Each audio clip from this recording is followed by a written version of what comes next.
So what's up, guys? So this is Sunny here again. So today we'll be talking about how much money do you actually need to invest in real estate. So like some of you guys know that I own a few properties and also invest into real estate and syndications. So the more money you put into a real estate deal, the less effort you'll be putting in the deal. And if you have less money, you have to put more effort to put in the deals.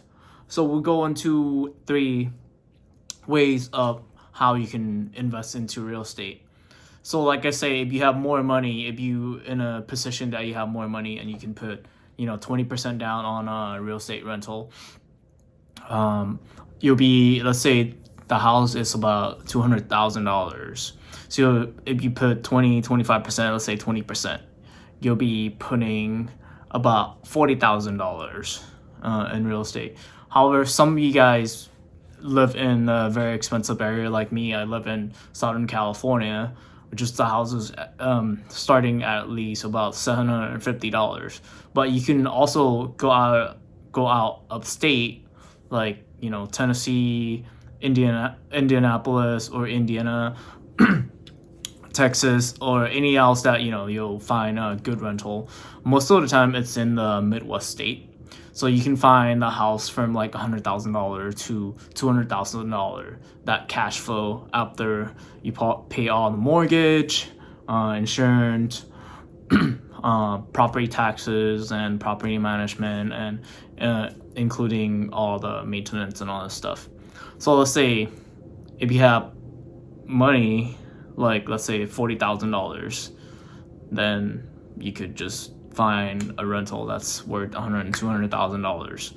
So that's how much you need if you in a position and you have the money to spend, and that's the least effort you have to put in.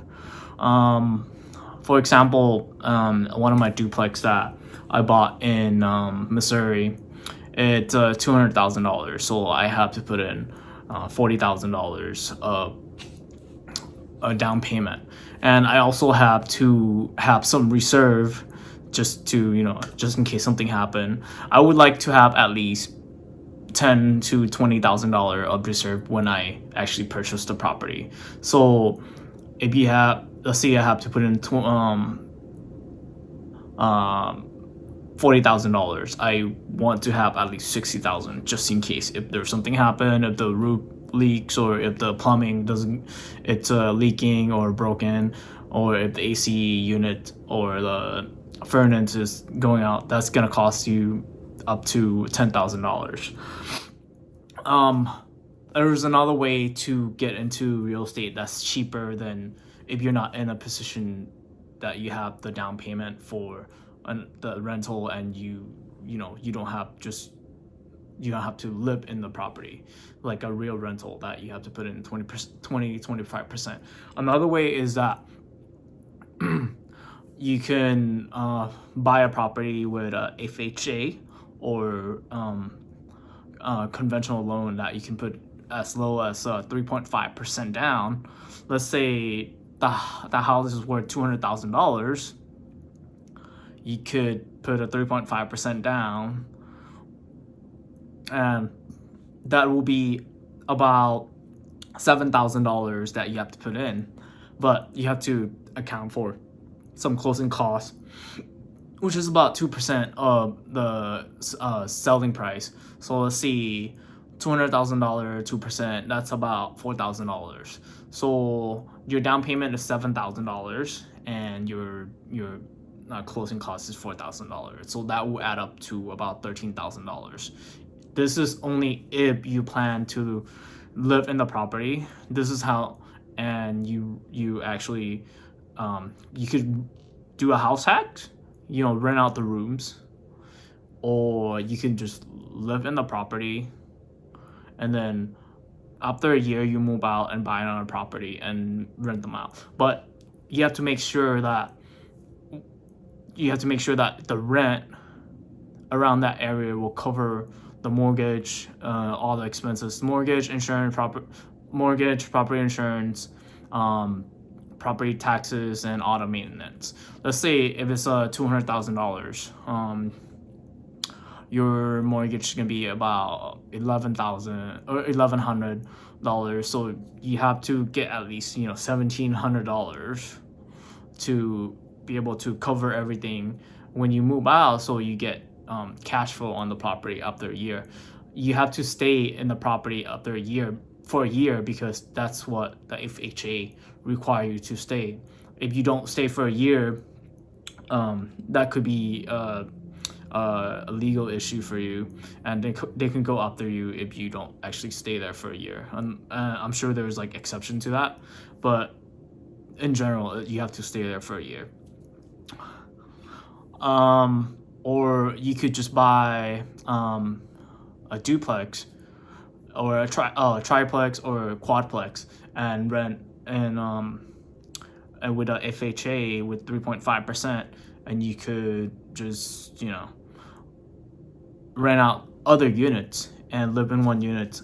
And then after a year, if you want to move somewhere else and buy another properties, you could just do that also.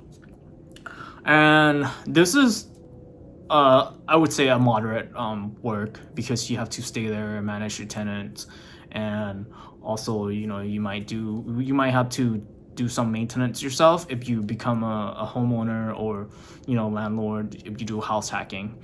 So that's just a moderate, but this is like the cheapest way that, well, it's not it's a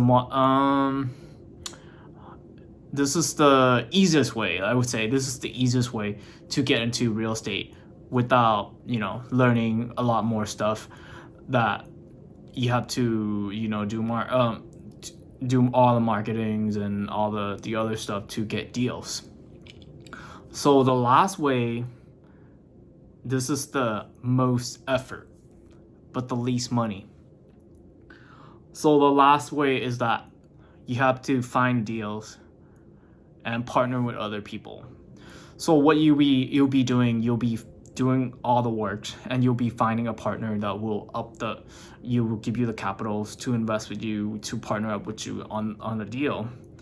This will require maybe, I would say, no money to maybe $5,000. So what you have to do is that you go find the deals either with a wholesaler, or you go direct with to find a homeowner that they want to sell you the property. So if you go with the wholesaler, they already did all the work. I think that's the easiest way.